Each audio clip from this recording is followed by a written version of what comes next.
It's been a spicy weekend with a lot to cover here coming into Brazil. Let's talk about the biggest headlines and what's really made the news for this weekend coming into the Brazil Grand Prix, the most beautiful and historic of them all. First, let's start it off with something that I find pretty sad, but at the same time, I kind of saw it coming considering what has happened in 22 and 23, and that is Mercedes' chief technical officer, Elliott, departs F1 team.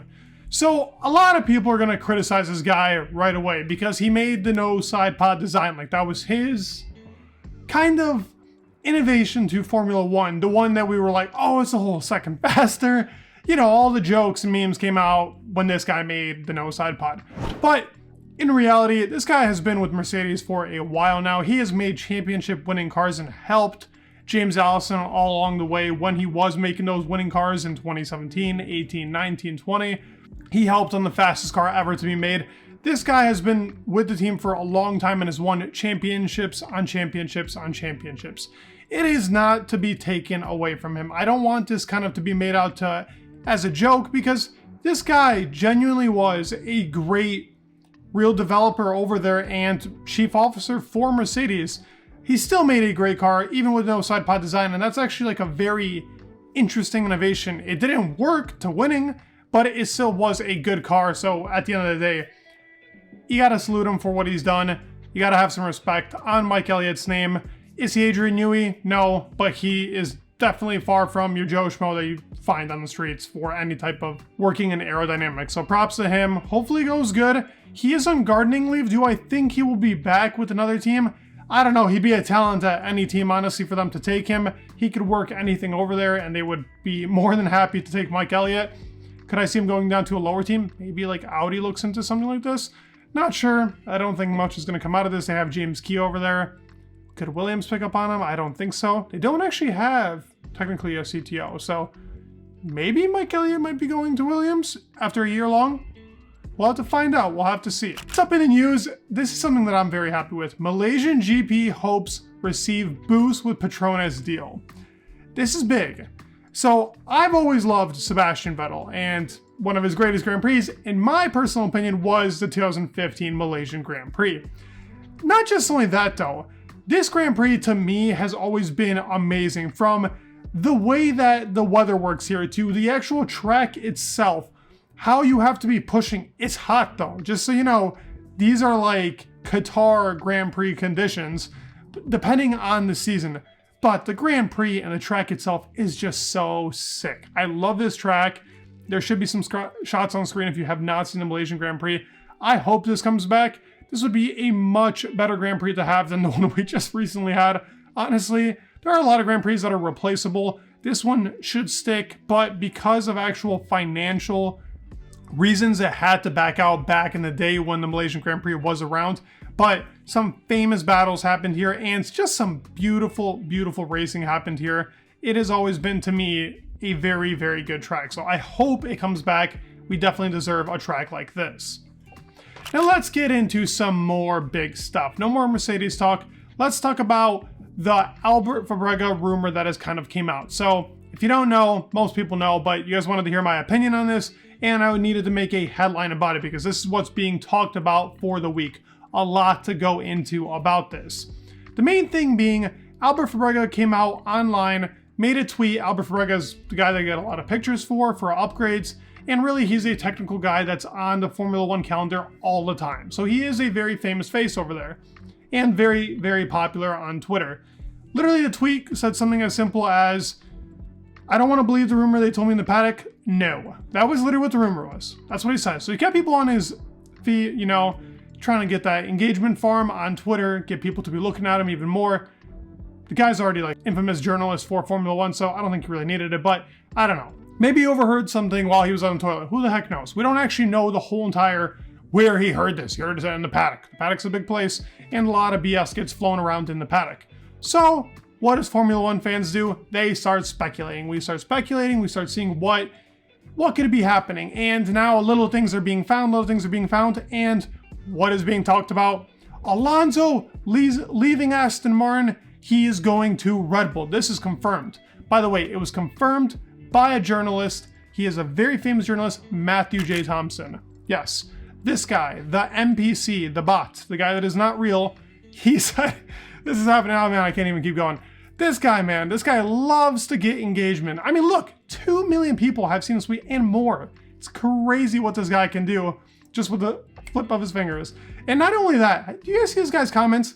God bless you, Matthew, God bless you. They think this guy's a saint with what he's saying, but it's all just like bots that are probably in his comments as well. This guy just fakes what he's doing. Regardless, this is not confirmed. This is not going to happen. I'm gonna tell you my reasons why and why this is such a big headline. Obviously, how crazy would it be to have an Alonso and Verstappen pairing? I mean, to me, it doesn't get better than that. I think he's like one of the only people in that car that could match up with him. Here's the thing though, they have completely different driving styles. They're also two hot-headed characters. To me, Alonso is my favorite driver. I love Alonso, but I also love Max. I know together, none of them are gonna actually go for the second driver role, but in reality in a team, you kind of need that, or you get the Nico Rosberg and Lewis Hamilton situation where best friends end up hating each other, which to us, that's entertainment, but who actually wants to see that amongst friends? These guys are good friends. Verstappen very much respects Alonso. Alonso very much respects Max. You know where they'd be best? Like in a Le Mans team, winning the Le Mans, because they're both insane drivers on GT or hypercars, whatever it may be. But seeing them in a Formula 1 team is just chaos because both these guys want more championships. And for Max, it's first place or nothing. For Alonso, it's the same thing. If it's not first place, then why the heck would he be competing? Those are the types of guys they are. This will not work. For that, it'd have to be a lot of things. First of all, Aston Martin would have to give him up on the contract that they already have. Checo, I think, is losing a seat regardless. I just don't think he's losing it to Alonso. But for that to happen, maybe then Checo might go to Aston Martin as like a swap deal. Who would they take as a replacement? Aston wants a face for that team. Lance is not the face of that team. They want somebody like Sebastian Vettel was. And Checo is a huge face, but he's not Alonso or Vettel status. These guys hold such pedigree to this sport. So having that being, you can be like, listen, Alonso drives an Aston Martin Formula 1 car. How big of a selling point is that already for the Aston Martin cars? Now, if you say Sergio Perez drives a Aston Martin Formula 1 car, how many more people can get? Maybe in Mexico that would be extremely famous, but over the world, more people know Fernando Alonso than they do of Sergio Perez. That's the point that I'm trying to make. I think that's a big emphasis on why Aston would never do this deal, first of all. Second of all, it's just a very unlikely outcome. And this was all speculated because Albert Ferreira is Spanish, and a lot of people were like, oh, if he's disappointed, it's got to be something about a Spanish driver. Nobody looked to Carlos Sainz for even a second. I also don't think it has anything to do with Fernando. I think it's just kind of like out in the air, and it's being made a lot bigger than it seems. But to add on to the fuel of the whole entire Alonso to Red Bull steam, this happens. Lawrence Stroll says he's not happy with Aston Martin form. Mike Craddock talks about how they're going to change this. Now, with him not being happy, what's the first thing that Formula 1 fans do? They dig, and they tried finding out that some stocks were actually sold in the Aston Martin Stock Exchange. Now let me tell you this. The stocks that were sold were first of all sold from the car company, not from the F1 team. The F1 team is privately owned. These stocks that were sold, people claim to be 250 million. It's not even close to that number because these are actually like penny stocks that was speculated online. So first of all, more speculation, more added on to these big headlines that people are trying to make out for our sport. Adding on to the fuel, Alonso and Lance are not talking about there's not really much to fight for. These are also being taken out of context. What Alonso and Lance are saying is, right now, we secured P5. I'm probably gonna get whatever in the drivers, but let's test the car for 2024. Let's get this car to where we need it to be. Hence why you see them testing stuff like in Austin and here in Mexico. I think they have a grip on where the car is. It's not in a good place. And even covered, they say that they know what they're doing with their car, but there are some still worrying signs. So the biggest thing is talked about is Aston Martin. Also in the news was talked about that they are selling the team. They are going to sell it to Aramco.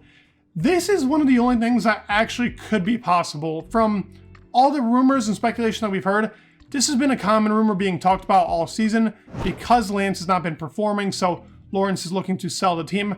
I don't really know what that means for the Aston Martin badge on really the car and what it means for Aston Martin staying in the sport. Could this team now turn into Aramco? They are changing the name in 2024. That is confirmed right now. What they're changing it to, we don't know. From what's being talked about, it's not a change that changes Aston Martin completely out of the sport. It's more as they're taking out Cognizant, because I'm pretty sure that won't be the actual main sponsor in the car, and now they'll make Aramco more prominent. Will that actually change the livery? I don't really think so. I think it's still going to be a green livery for the most part, but that is the biggest stuff being talked about for really this weekend, for really the Aston Martin team. And lastly, to speak about Sergio Perez. So obviously all the speculation has been coming out about him losing his seat and so on.